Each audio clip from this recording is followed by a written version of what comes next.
सपा बनी है, ब्राह्मण कभी सपा के करीब नहीं गया। जितेंद्र सिंह का जो पिछला रिकॉर्ड रहा है, ये माना जाता है कि इनका रिकॉर्ड बहुत अच्छा माना गया। बीच में कुछ इनकी व्यक्तिगत कंट्रोवर्सी हुई। मेरा नाम है गौरव पाल, आप देख रहे हैं गौरव का चश्मा।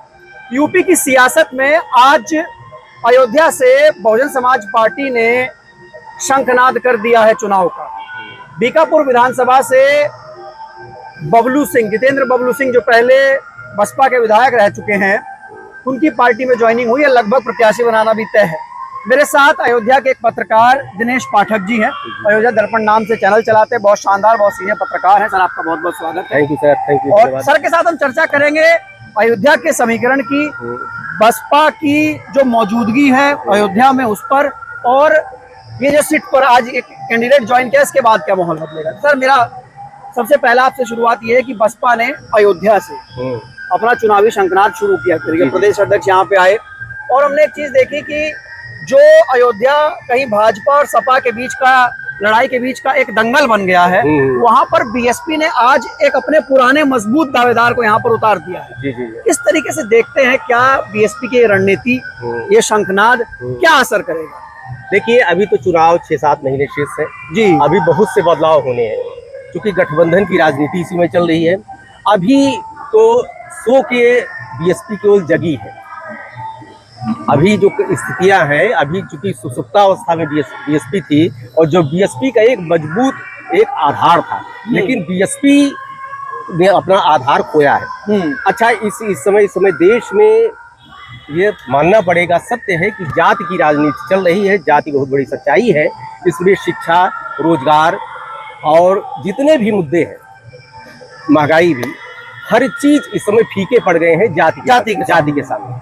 और कहे चाहे जो पीडीए का सिर्फ सपा ने बोर्ड लगाया है, पीडीए की पॉलिटिक्स लगभग सभी पार्टियां करती है। मतलब इसको पीडीए तो मैं नहीं कहूंगा, क्योंकि ये मान्यवर कांचीराम ने शुरू किया एक बहुजन फॉर्मूला था, जिसको बाद में सपा ने पीडीए से मॉडिफाई किया। बीजेपी भी उसी रणनीति पर काम करती है। तो जैसे ये ठाकुर कैंडिडेट यहाँ से दिया गया, यहाँ से बीजेपी के ठाकुर विधायक है। इस सीट पर 1,10,000 के आसपास दलित बताया जाता है, 70,000 के आसपास इस सीट पर मुस्लिम बताया जाता है। तो और ठाकुर यहाँ पर 10 से 15,000 के आसपास बताया जाता है। तो जितेंद्र सिंह इस सीट पर कितना प्रभाव डाल सकते हैं। जितेंद्र सिंह का जो पिछला रिकॉर्ड रहा है, ये माना जाता है कि इनका रिकॉर्ड बहुत अच्छा माना गया।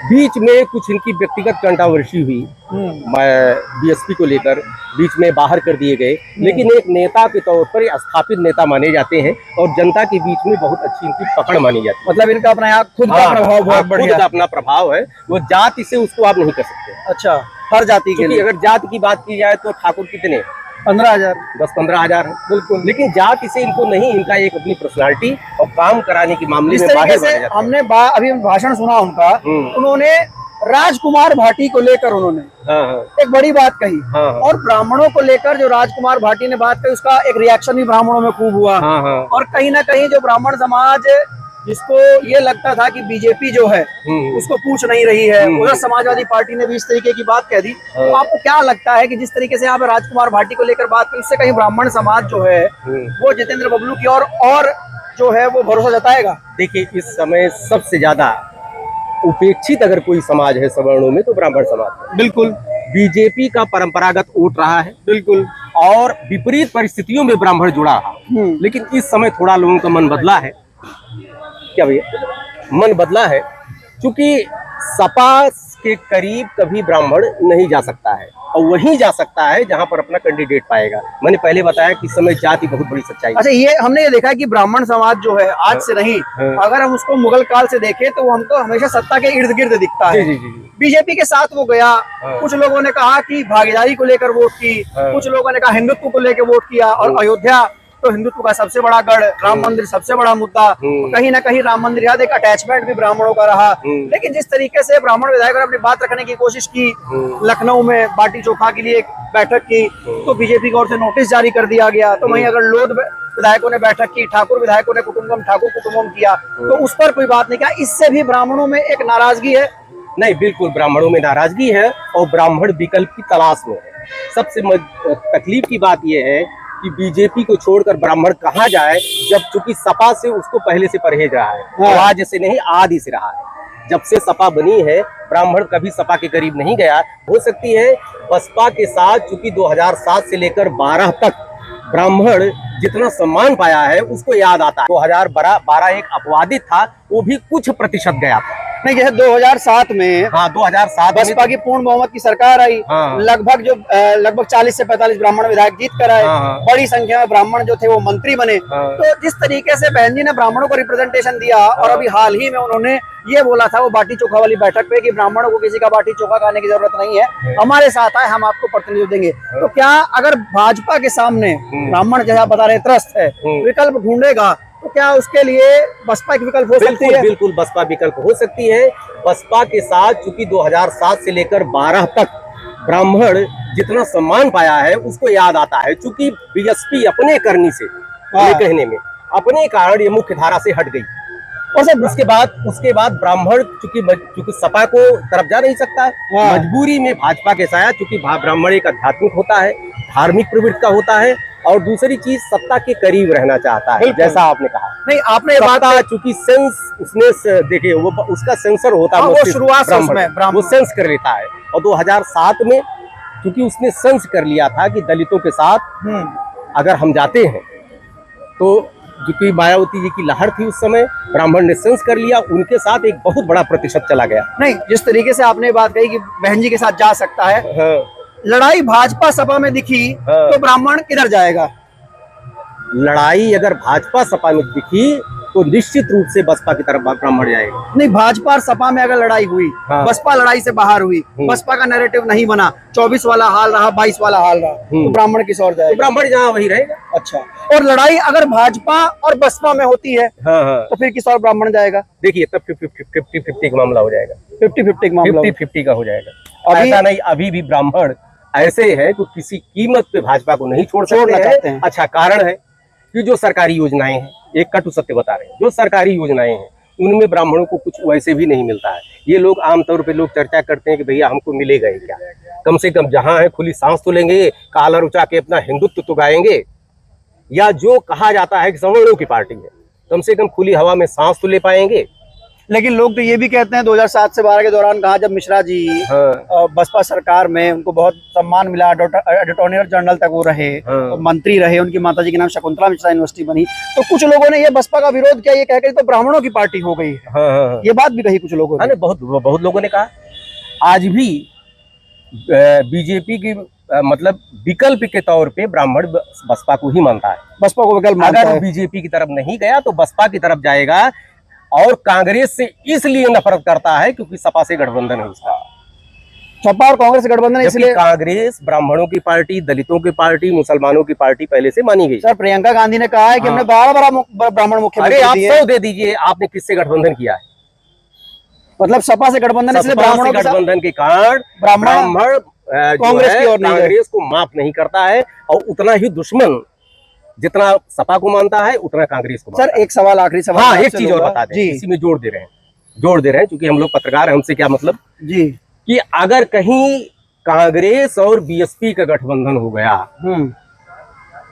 या बीएसपी का ये इनसे हो गया असदुद्दीन ओवैसी की पार्टी से, तो बाजी एकदम से पलट जाएगी। तो ब्राह्मण 3 कौम विकल्प की तलाश में। कौन सी? नंबर 1 ब्राह्मण, ये विकल्प खोज रहा है बिल्कुल, और सत्ता के करीब रहता है। और दूसरा मुसलमान, वो केवल मजबूरी में, जैसे मजबूरी में भाजपा के साथ ब्राह्मण जुड़ा है, उसके पास कोई विकल्प नहीं है, वैसे मुसलमान के पास कोई विकल्प नहीं है, भाजपा से कोई पार्टी लड़ नहीं पा रही है। और चूंकि इन बरस से आजम खां को लेकर मुस्लिम जितने नेता हैं उनको लेकर सपा उनका साथ नहीं दे पाई, वो लुटते रहे जैसे भी रहा। तो क्या अयोध्या के, फैजाबाद के मुसलमानों में ये चीजें हैं, वो मानते हैं इस चीज को? अयोध्या के मुसलमानों ने, उत्तर प्रदेश के मुसलमानों में, अयोध्या के ही नहीं, मैं अयोध्या की बात नहीं करूंगा जी, पूरे प्रदेश के मुसलमान एक विकल्प खोज रहे हैं। और चूंकि विकल्प उनके सामने कोई नहीं है, मजबूरी है सपा को देना, और विकल्प कोई बनता है तो वो बीएसपी बन सकती है, क्योंकि भाई बीजेपी तो खुली किताब है। सर, आपने बीएसपी एआईएम के गठबंधन की बात की, एआईएमआईएम के, अगर बसपा और एआईएमआईएम का गठबंधन होता है तो क्या ब्राह्मण जाएगा? सबको विकल्प मिल जाएगा, ब्राह्मण जाएगा ओवैसी की तरफ, पक्का जाएगा ओवैसी की तरफ चला जाएगा। अरे ब्राह्मण, दलित, और एक बात बताइए, कांग्रेस किससे बनी थी? ब्राह्मण दलित और मुस्लिम, इनका तो परंपरागत गठबंधन 45 वर्षों तक चला है। नहीं, ओवैसी को तो कहते हैं, वो तो एक तरीके से सांप्रदायिक राजनीति करते हैं। अरे ओवैसी सांप्रदायिक राजनीति नहीं करती हैं। ओवैसी का कहीं पूरे देश में कहीं कुछ हुआ, कहीं बाल बाका हुआ? जहां जाते जैसे बोलते हैं, जैसे चिल्लाते हैं, कहीं आते हैं जाते हैं। उनको तो गवर्नमेंट ने, आपकी भाजपा सरकार ने उनको तो पूरी सुरक्षा दे रखी है। और एक बात समझिए, बीजेपी बहुत माइक्रो पॉलिटिक्स करती है। आप ये चीज बता दीजिए, ये बता बिल्कुल। भाजपा के सबसे करीब कौन है इस समय, कौन पार्टी पूरे देश में?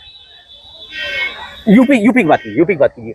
मैं जो यूपी के चुनाव 2027 होने जा रहा है, उनके एनडीए के अलायंस हैं, ये साहब करीब कौन पार्टी मानी जाती है? पार्टी आपकी बीएसपी पार्टी भाजपा की बी टीम मानी जाती है। और भाजपा और बसपा का गठबंधन बड़ा सुखद रहा है पुराने समय में। लेकिन ये अलायंस कामयाब नहीं है सर। क्या कामयाब नहीं है, वो अलग विषय है। लेकिन ये आरोप लगते हैं सर, आरोप लगते हैं, लेकिन सुखद रहा। लेकिन बहन जी कभी लत्तम जुत्तम मारपीट तक नौबत नहीं। कभी बहन जी की मुलाकात योगी आदित्यनाथ के साथ, अमित शाह के साथ, मोदी के साथ कभी नहीं देखी है, जबकि अखिलेश यादव की देखी जाती है। हाँ, क्या अखिलेश यादव की मुलाकात देखी जाती है, लेकिन बहन जी की मुलाकात भाजपा किसी नेता के साथ नहीं देखी गई। नहीं, वो देखी नहीं जाती, वो अंदर की बात है। क्या आपको दिखा कि कोई दिखेगा? और बहन जी तो वैसे मीडिया से दूरी बनाए रखती थी पहले भी। नहीं तो आप ये कहना चाहते हैं फिर तो ये नैरेटिव हो गया कि बहन जी तो फिर भाजपा की मदद कर रही है। नहीं, भाजपा की मदद नहीं कर रही है, भाजपा की मदद नहीं कर रही है, ऐसा लोगों ने नैरेटिव फैलाया जा रहा है। हालांकि पहले की बात जाने दीजिए, आपके अभी 4-6 महीने के बाद इधर जो बीएसपी अपने फुलफार में आई है, इससे लग रहा है कि भविष्य के लिए एक संभावनाएं बन रही हैं। और जो पहले नैरेटिव फैलाया जा रहा था कि बीजेपी की बी टीम है, उससे धीरे धीरे बीएसपी उभर रही है। सर एक आखिरी सवाल रहेगा, आप अयोध्या से हैं, अयोध्या में इस समय चंदा चोरी का बड़ा मामला चल रहा है। हाँ, क्या ब्राह्मण उससे नाराज है जो राम मंदिर में हो रहा है? कुछ नहीं नाराज है ब्राह्मण, उस मुद्दे पे कभी बीजेपी नहीं छोड़ेगा। चंदा चोरी मानेगा, उसको मानेगा ही नहीं, क्योंकि मुद्दा सपा का है। वो है ही नहीं। अखिलेश यादव ने उठा दिया वो मुद्दा, बीजेपी ने बस उठाया जिसने। लेकिन एसआईटी बन गई सर, उसमें तो एसआईटी क्या कर पाएगी? एसआईटी जमीन घोटाले हुए कुछ कर पाई? एसआईटी तो सीधे गवर्नमेंट की होती। 10 दिन बाद ये मुद्दा अपने आप ठंडे बस्ते में चला जाएगा, कहीं किसी का कुछ नहीं होगा। अखिलेश यादव ने राम मंदिर में चंदे का मामला उठाया। हाँ। वैसे तो वो कहते हैं राम मंदिर नहीं आएंगे। हाँ। लेकिन चंदे का मुद्दा उठाया। हाँ। इसका ब्राह्मण पर क्या रिएक्शन है सर? उसका कोई रिएक्शन नहीं। ब्राह्मण जो है वैसे नाराज है, लेकिन ये मुद्दा कोई ब्राह्मण के लिए मुद्दा बहुत बड़ा नहीं। वो अपनी पॉलिटिकल लीडरशिप को देख रहा है। दूसरी चीज, चंदा चोरी आज से नहीं हो रहा है, बहुत पहले से होता चला आ रहा है। हर जगह होता आ रहा है। अच्छा, 2027 का चुनाव आ रहा है, इसलिए मुद्दा कुछ उठाना था। अखिलेश यादव ये मुद्दा पहले भी उठा सकते थे और ये मानते हैं कि चोरी पहले से हो रही थी, लेकिन चुनाव तो इस मुद्दे से क्या अखिलेश को नुकसान होगा? क्या इस मुद्दे से क्या अखिलेश को नुकसान? नहीं, ना कोई नुकसान होगा, ना कोई फायदा होगा। लेकिन जिस फायदे के लिए अखिलेश ने ये मुद्दा उठाया, उसका कोई बेनिफिट उनको नहीं होने वाला। बहुत बहुत शुक्रिया सर। हमारे साथ प्रताप सर, पाठक सर थे, जो कि अयोध्या से हमारे साथ जुड़े। आप इस बातचीत को लेकर क्या कहना चाहते हैं? आपकी क्या राय आप लोग कमेंट सेक्शन में लेकर बता सकते हैं। तब तक के लिए धन्यवाद, नमस्कार।